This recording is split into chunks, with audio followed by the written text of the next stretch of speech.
Good morning.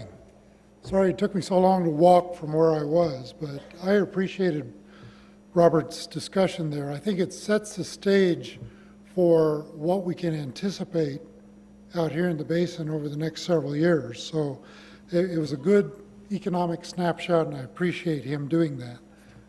This morning, I'm going to be talking about the Division of Oil, Gas, and Mining.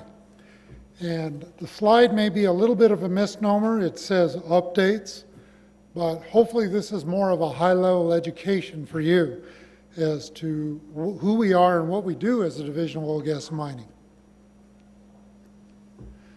So about the last year and a half, as I've gone around the state and given different presentations, I've tried to focus a little bit more on telling people who we were.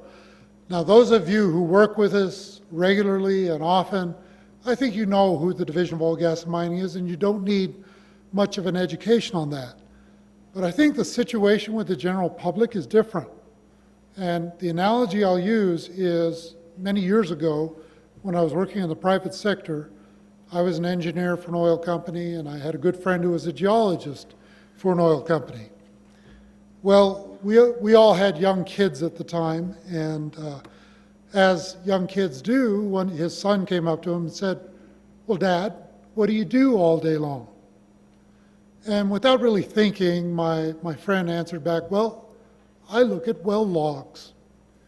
Now, those of us in the oil and gas industry, we understand what a well log is. It's a way of collecting information and reporting it out on what that well is doing while it was drilling. But his son had no clue. And he kind of looked at him and scratched his head and said, "You mean like the logs we see when we go out camping?" And unfortunately, when I go and talk to people about the Division of Oil, Gas, and Mining, I think they are almost as clueless as to what we do. So I'm just going to go through some of how we view ourselves and tell you that we're going to try to improve our messaging to the general public so that people understand this a little bit better. So the Division of Oil, Gas, and Mining is part of the Department of Natural Resources. We are one of 7 divisions of that governmental entity. And you can see there are other logos up there. It includes a couple of water divisions, the Geological Survey, Fire, Forestry, and State Lands, state parks, and wildlife. And depending on who you are and what you do in the state, you'll have different interactions with parts of the Department of Natural Resources. But pretty much only if you're in the business of extraction are you going to be working with the Division of Oil, Gas, and Mining. And I think that's where some of the misconceptions come from. So in the Division of Oil, Gas, and Mining, we have 4 functional programs, as I refer to it. We have an overarching administration, which I'm part of, obviously, but we have 3 regulatory programs and 1 non-regulatory program. The regulatory programs are oil and gas, coal, minerals, and then our non-regulatory program is abandoned mine reclamation. And I'll talk a little bit more about these programs as I'm doing the presentation this morning. We also have a board of oil, gas, and mining. These are 7 individuals from different walks of life who all have their jobs either in industry or in other areas that are associated with extractive industries, and they have been appointed by the governor specifically because of their knowledge in the extractive industries and their relationship to oil, gas, and mining activities. They are a policy-making body. They are essentially an adjudicative and appeals board, and we turn to them for setting policy for how we do things in the Division of Oil, Gas, and Mining. And frankly, Division of Oil, Gas, and Mining then becomes their staff. The Oil, Gas, and Mining Division is all about upstream energy and minerals extractive operations. We do very little with midstream or downstream, things like pipelining or refining. Those things aren't in our bailiwick to work with. But we do work a lot with the producers. We work a lot with the mines. And in terms of what happens to the product after that first sale, after it leaves the site, we don't have much involvement in that. So we have a trifold mission, and that trifold mission affects, frankly, everyone in this room, and depending on who you are in the general public, you'll have different reasons to look at parts of this mission. And that is, we foster the responsible development of our resources. Pretty clearly by our governing statutes, that's what our legislature wants. They want these resources developed, but we want to do it responsibly and make sure it's done with a proper eye on the other two parts of our mission, which is to protect the public health and safety from these impacts and to preserve the environment as much as possible. So I'm going to go into some of what we've analyzed as the main business processes of the Division of Oil, Gas, and Mining. And there are 6 of them. And you can relate to parts of this if you've worked with us in the past. So one business process we have is permitting. Another is inspection and compliance or monitoring activities. We have a big role in data management. We have our man and mine reclamation program, which is actually almost it's separate and stands on its own as a business process.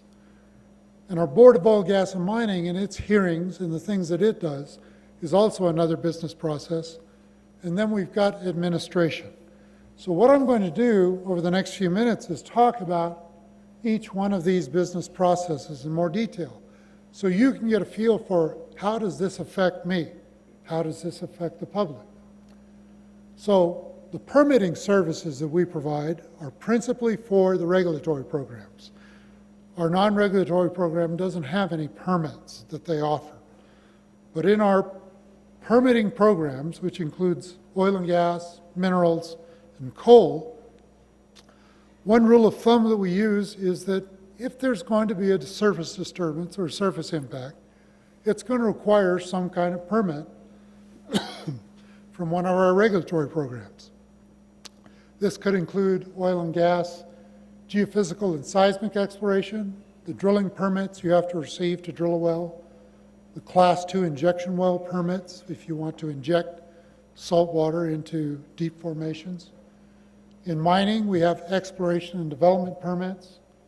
We have to ensure that we're bonding for reclamation across our regulatory programs. We have operational notices that happen during the life of a project. And then finally, when you're done with it, we require some approval of your closure and reclamation plan. So in our permitting services, we try to focus on being timely, being accurate, being concerned for the public safety and welfare, avoiding environmental harm, and comporting with the rules and statutes that our board has laid out for us. And you can see some picture examples of some of the things we do in our permitting services. I particularly like the one where they're on a cliffside just above the White River doing some seismic exploration. Those are the types of things that we're concerned about and that we worry about in our permitting services. So our next business process is inspection and compliance. Now, depending on who you are, you may like us for doing that, you may not like us for doing that. But these are the things that we do to effectively monitor the industry and ensure that responsible development is occurring. These could include pre-drilling site inspections and some initial surface disturbance inspections, routine inspections during operations in the life of the project, witnessing critical operations, or any other type of operational monitoring, again, that occurs during the life of the well, which could include venting and flaring, waste handling, well integrity tests, and monitoring for discharges and off-site impacts. We also have done some things in the last few years that you may have come in contact with, and that's operational monitoring for suspended activities. If a well sits out there for too long and is inactive, or a mine is out there for too long and is inactive, we want to be aware of that, and we want to address those situations. You're going to see some photos pop up here in a second that show some of the examples of the inspection and compliance services that we offer. And we principally do this to eliminate risk to the public, to the environment, and also to operators and owners who are developing that resource. They need to be able to develop knowing the rules of the game and knowing what it takes to comply with state requirements. Data management is a big part of what we do. We maintain a public record for the public to look at. We do electronic permitting and reporting. We compile a lot of operational statistics, which if you went out to our website, you'd have access to all that. We publish periodic reports, and we record board hearings and decisions so that we can have an understanding of what has happened historically and how we need to proceed forward in the policy making of the state. And it is important that we try to disseminate accurate information. That's one of the key components of this business process. So again, here's some examples of what we do in that data management realm. You'll see that we produce a lot of maps and resources, statistics on production and drilling activities. We maintain our website. The photo in the middle I especially like because it shows some of the educational outreach we do with schools and trying to educate them on the mineral and extractive activities of the state. And the kids have a lot of fun in some of the workshops that we put on. So again, abandoned mines is another business process we have. It's non-regulatory, it's public works focused. We go and try to secure legacy abandoned mine hazards to protect the public. And you've probably seen videos or literature from us talking about staying out and staying alive, and that abandoned mines are somewhat dangerous. And if you're unknown to those hazards, you certainly don't want to be out there recreating or camping with your family and stumble onto an abandoned mine that hasn't been properly closed off. So we do a lot of educational outreach to emphasize and inform unknowing public from these abandoned mine hazards. So these are some photos popping up. It shows how we alleviate the risk from these hazards to the public, to youth groups and recreationists who are going to be in the outdoors, and through education. Our Board of Oil, Gas, and Mining is another business process, as I mentioned. These would include our monthly public hearings with the board, the adjudication and the policy making that they conduct, the procedures that we maintain for public hearings, and how do you get on the board's docket. We work with a lot of the local attorneys in Utah in terms of any appeals they have to division decisions or actions they're taking on behalf of their client. I point out something on there. I use the term quasi-judicial body. Many of the attorneys in the room will understand that, but what this means is the decisions by our board have the weight of law and legal decisions. So if you were to walk into one of our board hearings, you would find them to be somewhat like a courtroom with witnesses and testimony and evidence being presented. And then decisions from our board, they actually can go all the way up directly to the state Supreme Court on appeal. These 7 members are appointed by the governor, they're confirmed by the state senate, and frankly, they do this voluntarily more as a labor of love because they certainly don't get paid for doing this. And we appreciate them taking their time and helping us in the state of Utah with our stewardship to protect the public and develop responsibly. Then the last business process in administrative services. This is what I essentially do for the division. It looks internally at our full-time FTEs and manages those people and ensures that we're providing the services they need to be employed and to function properly.